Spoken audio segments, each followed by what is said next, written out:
Herzlich willkommen. Welcome to our talk series Unzensiert, the political issues of the movies we're showing here. And it's very important because it's supported by the Alfred Töpfer Foundation, so that's why we can sit here and have this also recorded for the internet later.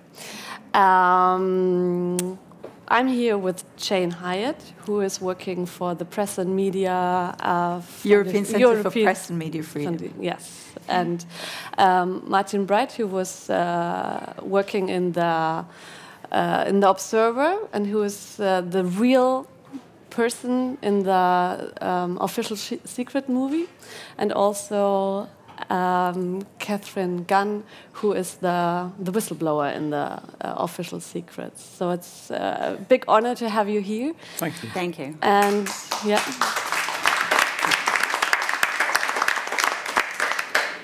Thank you for the work you did that time ago.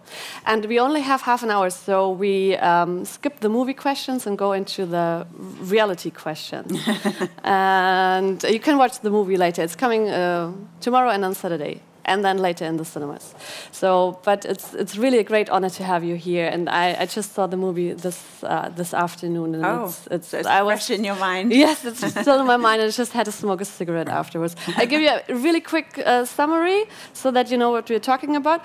It's Katharine leaked a document, a report that showed evidence that the UK and the US were during the Iraq War, just before the Iraq War, were lying to the people, saying that they had evidence that there were mass weapons. And Katharine leaked it. She was working in some department of the Secret Service. And somehow it got to Martin, who was working in the Observer, and he fought to publish it. There were some discussions there as well. Is that? Yeah, it was actually an email about spying on the UN Security Council and trying to bribe the delegates in the UN to vote for a resolution to support the war. So that's what the email was about that I leaked. Yeah. Yeah. And then how was it for you to see the movie now after more than 15 years? Well, I mean, it's above all a fantastic piece of filmmaking. It's a great piece of cinema, and people should watch it bearing that in mind. It's not a documentary. It's not a campaigning film. It's supposed to stand on its own 2 feet as a fine piece of cinema. And I believe it does. It's very strange to watch yourself being portrayed on a cinema screen, that's for sure. It's something I never expected to happen. But what I do think is that Matt Smith, who plays me, does capture something of the intensity of feeling that I had at the time. These were very, very, very difficult times for journalism. We were under an enormous pressure for governments to back them in their decision to support intervention in the Iraq War. And even within our own newspaper, there were arguments and tensions about that. And I think Matt Smith really does get across well the idea that we were under this immense pressure. And for you, how was it? Well, for me also it was, I never dreamt that this would happen.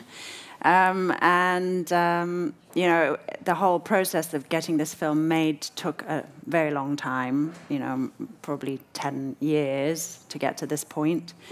So when it really did happen, I was kind of nervous and excited. But when I saw... when I actually saw the film in San Francisco, it felt like I was watching somebody else's story, but it was very similar to my story. So there was a little bit of a distance. It was... I think Keira Knightley has done an amazing job. She plays me. And of course I was, amazed that she wanted to do it, because it's a very different film for her, I think. and I'm really impressed with what she's done so far. Yeah, it's been more than 15 years now, those feverish days. I mean, you risked being sent to prison, you risked your reputation as a journalist because it was not so clear how this all would come out. How big is this, or how much importance do those days still have in your life now? What is that something that's still affecting you? Is it something you're still memorizing? I think it's very different for me and Katharine. I would like to have you know. Well, I'll briefly explain for me. It's certainly the most important story that I worked on in my career as a journalist. It was, at the time, it was one of those stories that was huge for about 24 hours and was overtaken quite quickly by a bigger story, which was the outbreak of the Iraq War. And so you live with the fact as a journalist that this is going to happen. You do stories because you want to explain things to the public, you want to tell the truth, and you don't expect anything from it. It wasn't like, as a journalist, I wasn't trying to stop the Iraq War. I wasn't really campaigning about anything. I was simply doing my job. I mean, I have to say that I think certain people in the UK weren't doing their job at that time, but we and my colleagues who were working on the story did try to do our job. And yes, looking back, in retrospect, it's probably the biggest story of my life. But it's not quite the same for Katharine. So I mean, but is it something that still comes up when you read the news now, when you see some stories, or when you? Yeah, I mean, I think. I mean, I tell you what I do think is that it's one of those accidents of history that this story has been made into a film. It might not have happened. And if it hadn't happened, then the whole thing would have been forgotten. It was a tiny footnote to history. You know, despite Katharine's bravery, despite the fact that I still believe this is a very important story to break, it did not figure in any official histories of the Iraq War. It didn't figure in any of the many inquiries we had into the war. So it's quite frightening in a sense to think that this could have just been completely forgotten. So yes, it's hugely significant to me. I think it's a significant story for the UK, but it might so easily have been forgotten. And for you, what role does it still play? Well, the first couple of years after the experience I had, I just wanted to go back to a kind of normal, anonymous life, because I was 27 at the time. I'd only been married 6 months to a year, and it was, not what I had intended to do or planned to do. I didn't expect to be in that position. So it was very, I guess you could say traumatic, it was upsetting. And it took me a good 2 years to get over that experience. So talking about it would make my heart start beating, and I'd get really stressed out about it again. But over time, that's faded, and through over the years, there's been a gradual sort of getting together of like-minded people. So I've been able to meet a lot of former intelligence workers, retired. Some of them also blew the whistle on different issues, in particular from the United States. There's a much bigger network of people in the United States. And so they try to support each other, and whenever a new person comes out, they try to support them as well. So I've been involved in various conferences and events over the years. I'm sorry, did you have to cover your identity in the beginning? Don't disclose your name? No, I wasn't an agent as in a MI6 agent or anything like that. I was working for GCHQ, which is the government communications headquarters, and we just collect telephone and other communications for the other agencies, not for ourselves. Yeah. Jane, as you're working for the European Centre to defend the media and the freedom of the press, which is based in Leipzig, what I just found out. Yeah.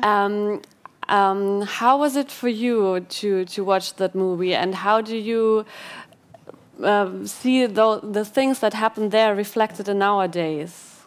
Well, I actually think the movie's very true to life, from what I remember it, because I was in London at the time, living through these exciting events.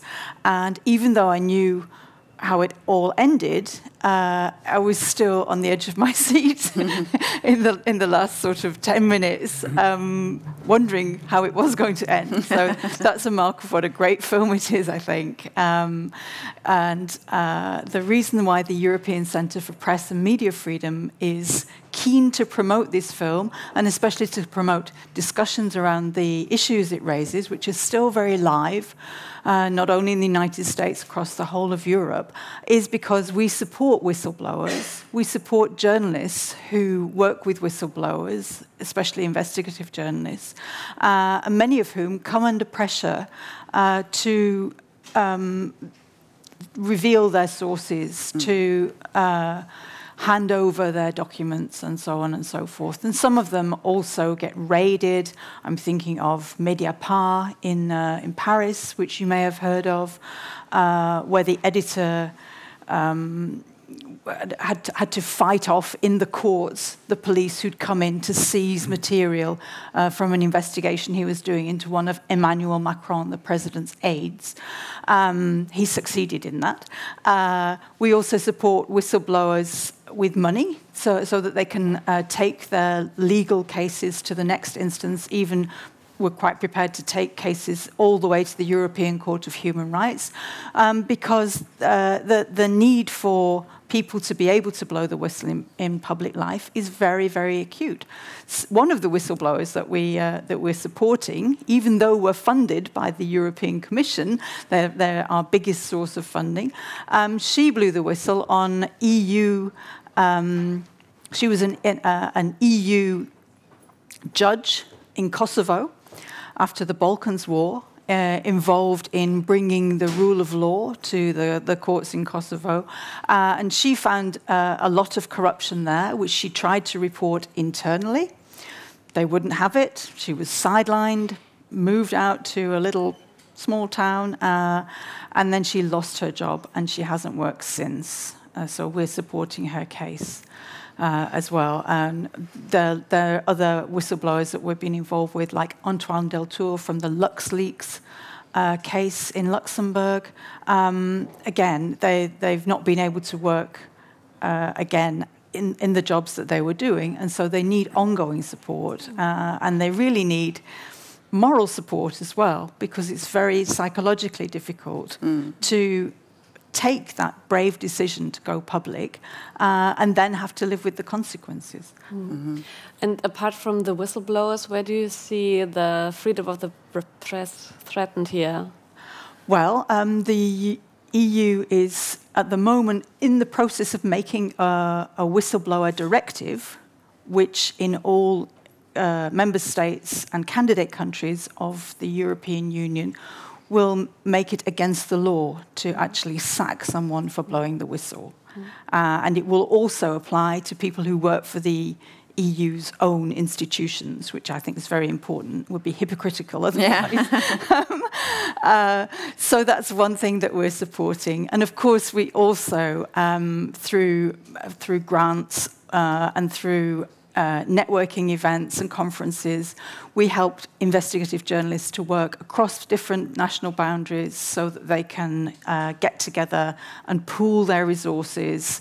It's been very successful in things like the Panama Papers, but also in less spectacular ways. We've been able to support some important revelations through teams of journalists working in their own newsrooms, in their own countries, but together through encrypted channels. And Martin, if I read that correctly, you left the Observer just shortly after this big scoop and founded an organization, right?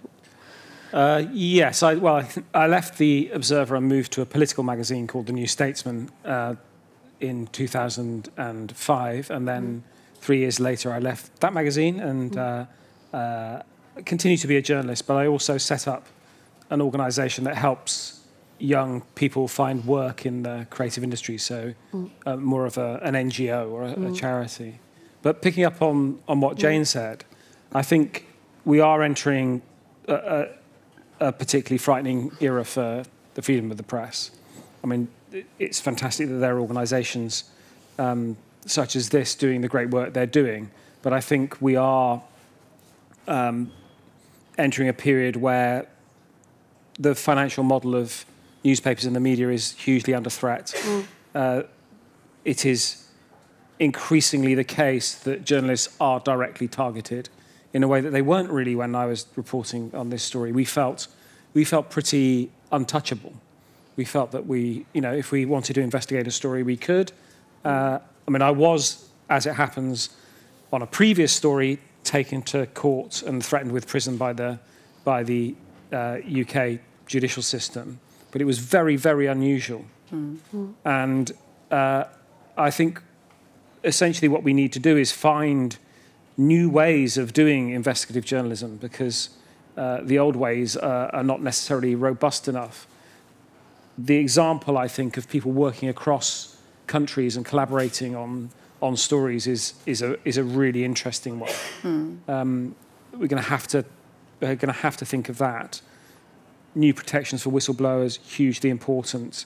Perhaps new ways of working with whistleblowers. And also, I think we need to probably think about ways of journalists turning new technology to their advantage rather than always seeing it as their enemy. So I think there's a lot of work to be done. I think journalism, when I teach journalism, I tell my students that I believe that journalism is a human need. Whether it's on the one end of the spectrum, gossip, just sharing gossip, the currency of conversation, that's an important human need.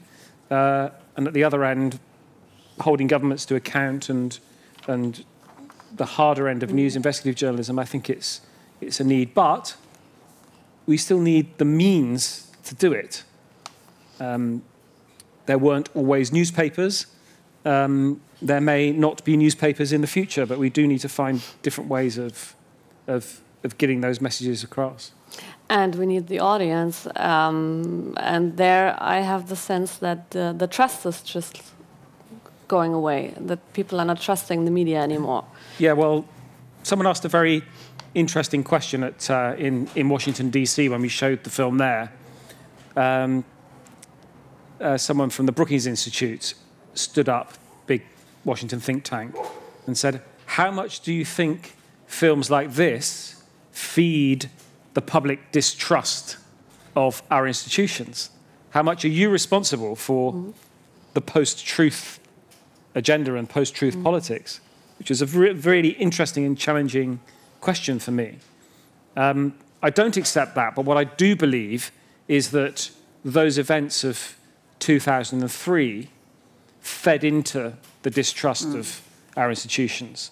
So the fact that those institutions failed, and that's all our institutions in the UK, the political institutions, the judicial institutions, and also the institutions of journalism, they all failed. I believe, to a certain extent, the public is right to distrust those institutions as a result. The trouble is that what's followed in the UK and the US is a drift towards populism and a drift towards politicians who suggest that they also are distrustful of these institutions, when in fact they are part of the establishment themselves. But with respect, Martin, I think anyone who watches the film Official Secrets will come away with the idea that the press really is the fourth estate. We are holding power to account. The whole movie is about how carefully the story was checked. what great lengths they went to protect the whistleblower's identity and anonymity, and to make sure that there wasn't some political agenda behind this leak, and that actually it really did come from the source it was supposed to have come from.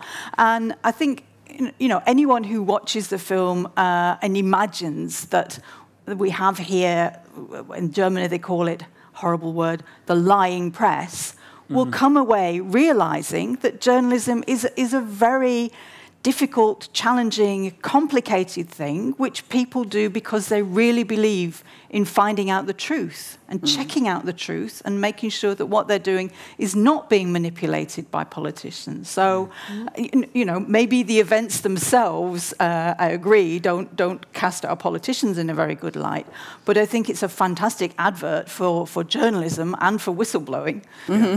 Yeah. Well, I'm not going to disagree with that.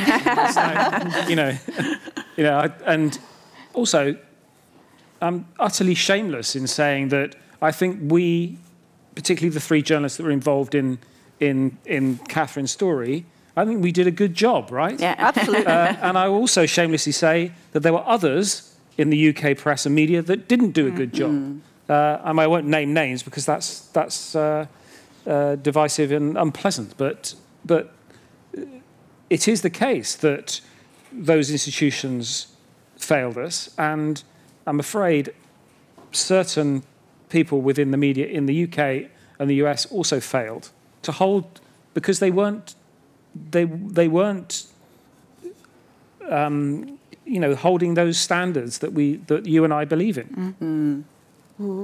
And what do you think about the institutions now after that? I mean, the Katharine in the movie is saying, we were lied into that war and I want to reveal that. That's why I'm going to go to court. And now we know for sure that we were lied into a war and no one was really held accountable. So was it worth all this? And yeah, I mean, I always say I don't regret doing it, and I would do it again if all the circumstances were the same. I think the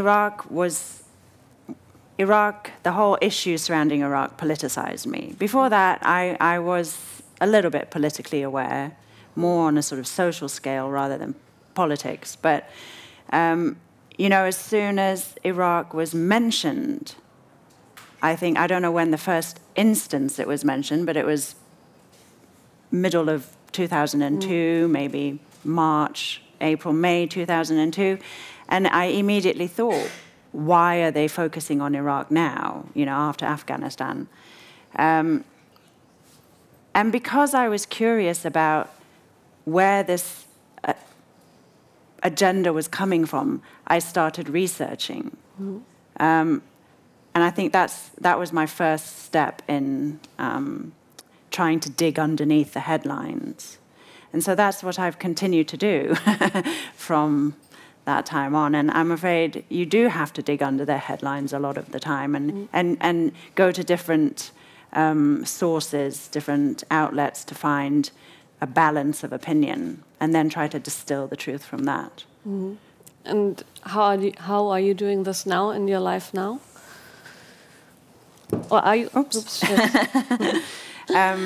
Are you somehow still political in the life you have now? I don't know. I'm not involved. It's just for personal interest, really.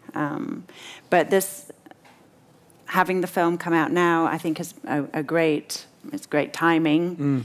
And I've been on board all of the events that we've done, and I want to be there and spread the message because the message is important. What's the message? Well, it's to get people discussing these issues again, and to think critically about the issues, and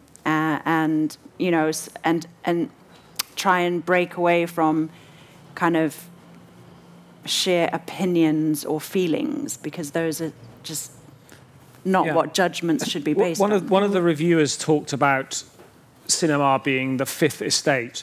So we talk about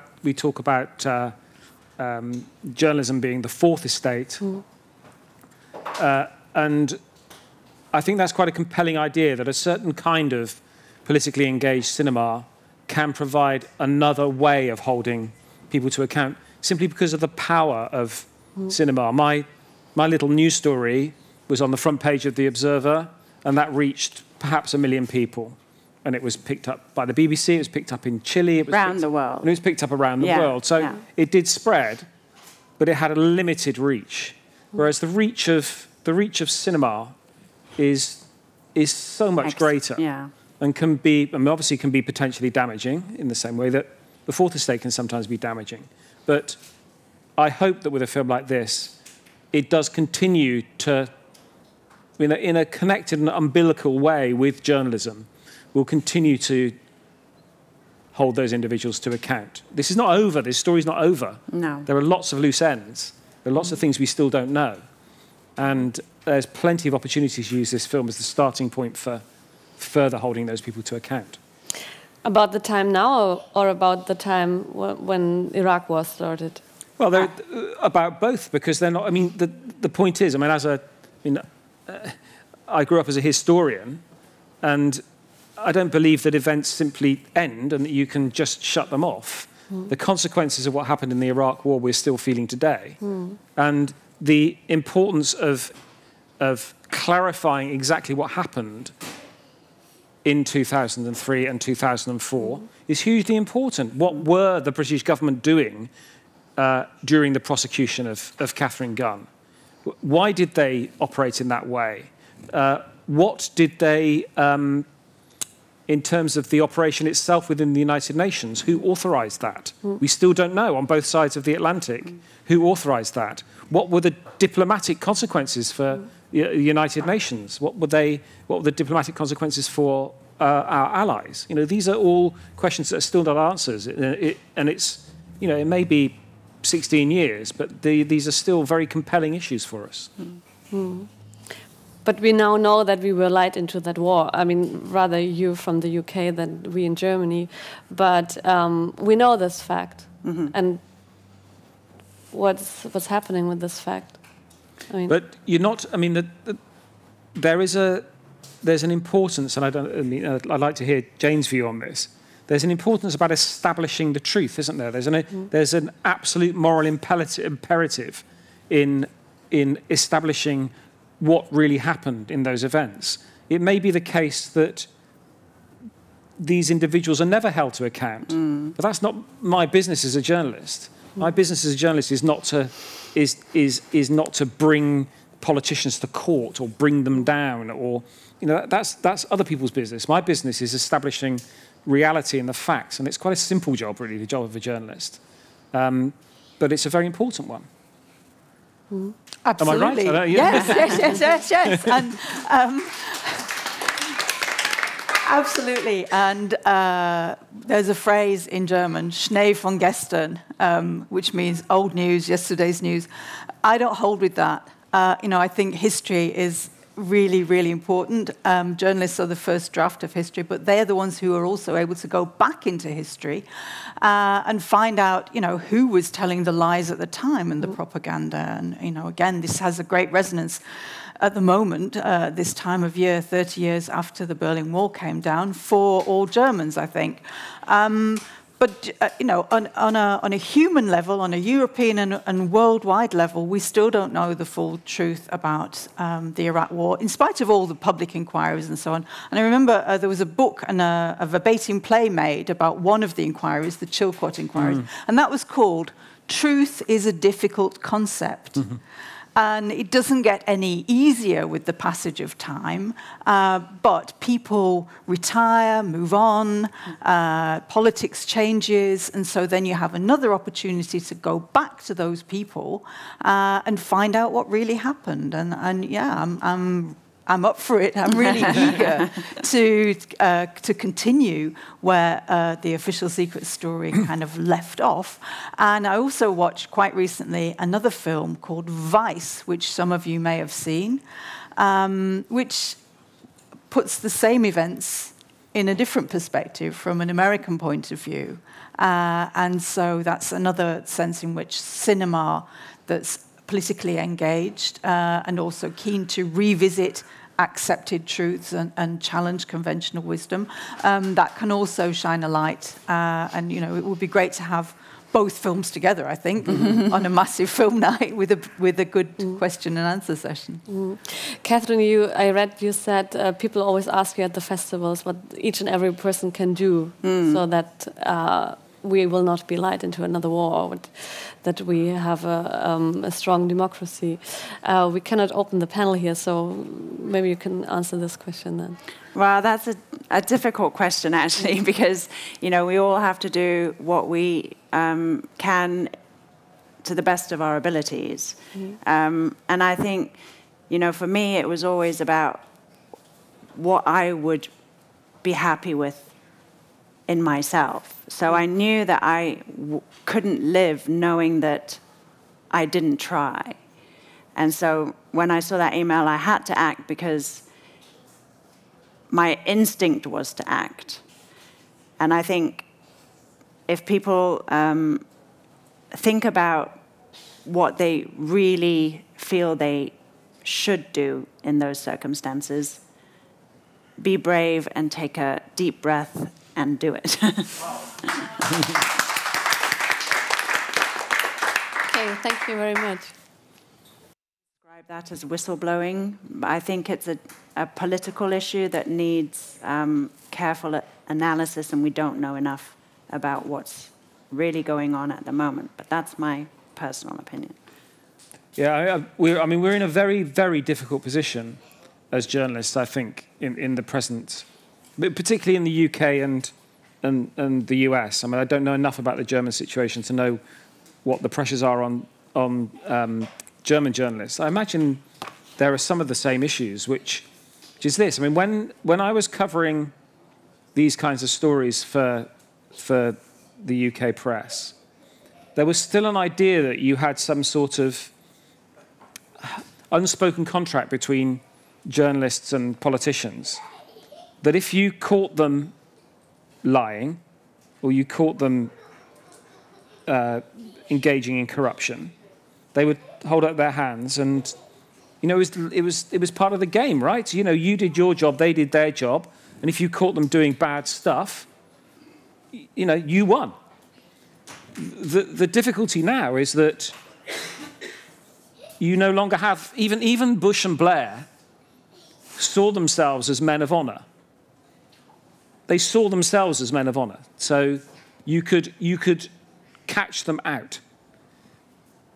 I think the lesson that's been learned from them being caught out and them having there being no consequences is that subsequent politicians don't even bother with the veneer of pretending that this compact exists. So our present politicians, whether it's Trump in the US or Johnson in the UK, will simply tell untruths. And it doesn't matter what you do as a journalist to catch them in their lies. They not only don't care, but they feed off it. Their base likes the idea that they get away with stuff. And I mean, I don't have such an active place in journalism at the moment, but I do feel for my colleagues, because I think that makes the job of holding politicians to account incredibly difficult, because they simply refuse to be held to account. I hope that answers your question a little bit. Yeah. Okay. Let's have the other questions with a drink. Yes. Yeah. Okay.